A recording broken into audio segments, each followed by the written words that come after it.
Move over, Lady Whistledown. It's Queen Charlotte's time to shine. We've been waiting for more news since we heard she's getting her own show. The endless wait was withering us all away, but not any longer. The showrunners have got some exciting news sending fans into a meltdown. So in this video, let's tell you all about the Queen Charlotte spin-off filming update shared by the Bridgerton boss, starting with how the creators carefully set up the spin-off through Bridgerton. Lady Whistledown may be keeping the ton entertained, but Queen Charlotte is the real boss. It's only for the Queen's amusement that she has allowed the society papers to circulate. Otherwise, no one would be so foolish to challenge her like that. But did you know that there was no Charlotte in the original books? This character was solely written for the Netflix adaptation. You can thank Shonda Rhimes for blessing us with the ever-so-glamorous Queen. She came and conquered our hearts, as Golda Roshuevel nailed her to perfection. So after seeing her blossoming popularity post-season 1, Rhimes was questioned why she isn't making a show just for the Queen. A light bulb appeared, and Shonda went to work immediately. You must have noticed that the second season's Charlotte is much more human. We looked at the real her behind the crown, hiding all her pain and suffering.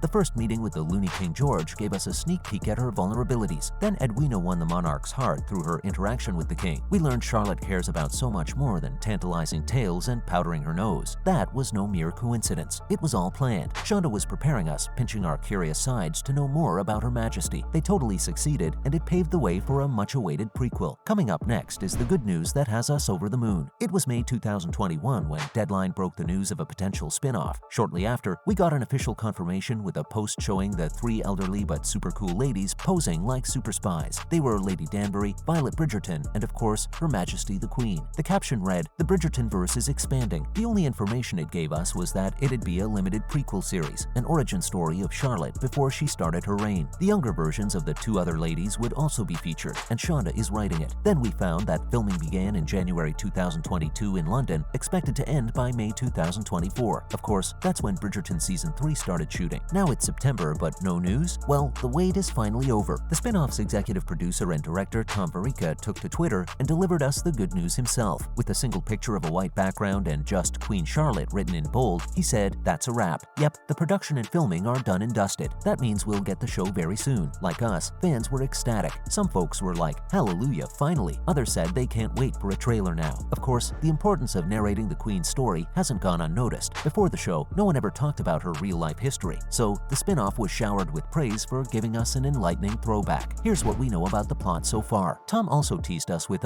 this production, this cast, this crew, just wait, as if the wait wasn't difficult already. This is just flaming the fire. Not fair, sir. From what we tasted from Bridgerton Season 2, this prequel is gonna be delicious. There are just bits and pieces about the plot, but we tried our best to assemble them for you. For starters, it'll take us to an even younger Regency era, where Charlotte will arrive to marry the mysterious king. But plot twist, the wedding will be against her will. Adding to her worries are the difficult in-laws, the royalty who would be taken off guard by this new bachelorette. George's mother will also be present, trying to secure the throne for her precious son. It'll basically be a journey of a young lass to become one of Europe's most unforgettable queens. We'll also meet Violet before she is Lady Bridgerton, so maybe some wooing from Sir Bridgerton will blow us away too. Be ready to find out how Edmund became the air she breathed. And how can we forget Lady Danbury in her youth? This time we'll see how she really sharpened her wit and became the most terrifying creature in the room. Seeing her romance someone would also be a treat that's hard to beat. What's more, the ladies' older selves would also be present, so it would be a constant back and forth from present to past. Talk about a blast from the past. Next up, let's see who is playing who. Naturally, Golda Roshuevel, Adjoa Andoh, and Ruth Gemmell would be front and center. As for their young versions, India Ria Amarteifio is the soon-to-be her Grace. She's already shown her skills in sex education as Lizzie Peach. She also appeared in Doctor Who and Line of Duty. Making her television debut is Arsema Thomas as young Agatha Danbury. She already bears some remarkable resemblance to Adjoa, so good casting. Corey Milcreast plays the young, alluring, and enigmatic King George. Remember him from Sandman? India will challenge the young monarch, help him realize his vulnerabilities, and work on them. In short, she'll be a breath of fresh air for Corey's character in an otherwise suffocating royal environment. Speaking of royalty, we have Michelle Fairley playing Princess Augusta of the Dowager Princess. This mama bear would probably be a problematic mother-in-law for Charlotte. Nobody can forget this Irish actor from Game of Thrones. Who did we forget? Right, young Violet will be played by the sweet British actress Connie Jenkins-Greig. We also have her parents, Lord and Lady Vivian Ledger, portrayed by Keir Charles and Katie Braben. Other cast includes Sam Clement as young Brimsley and Hugh Sachs returning as Bridgerton's Brimsley. The Witcher's Richard Cunningham is Lord Bute, Tunji Kasim from Nancy Drew is Adolphus, and Rob Maloney will be the Royal Doctor. Lastly, Cyril Nri will be donning Lord Danbury's robes, completing our cast list. Who knows? The showrunners may have some secret characters up their sleeves too. Moving on, there's even a Queen Charlotte book in the hood. That's not all the the exciting news we have. Remember how we mentioned there was no Charlotte in the books? Well, the author Julia Quinn is righting her wrongs and joining hands with Shonda to publish her book. Given how Rhimes is writing this prequel, it makes sense she contributes to the book too. You've seen book-to-movie adaptations, but this time it's a movie-to-book adaptation. Apparently, it'll tie loose ends. They can't show everything in a limited series, so we can learn more from her book. Ruth has also been teasing us that this 9th book of the Bridgerton series will give us an insight into Violet's history. So far, we have no release date for the book or show. While the book may take longer, we can expect this prequel by the end of the year. But first, let's wait for a trailer. It'll probably pop up pretty soon, given how it's wrapped. In other related news, what's the news of Bridgerton Season 3? Talking about things popping up, Season 3 is on the horizon, telling tales of Lady Whistledown herself. Finally, Penelope will become more than a wallflower. She might even be the season's diamond, guessing from her gorgeous glow-up thanks to the BTS pictures. According to the book, Romancing Mr. Bridgerton, Colin will pursue Penelope this time. This will be interesting given the last showdown of Ms. Featherington listening to his unkind views, adding the fact that Eloise knows she's Lady Whistledown. So it'll be interesting to see how it all goes down. Both Eloise and Benedict will play a bigger role this season. We'll see more of Kate and Anthony as Viscount and Viscountess. Ashley is even up for some babies. The filming may end soon,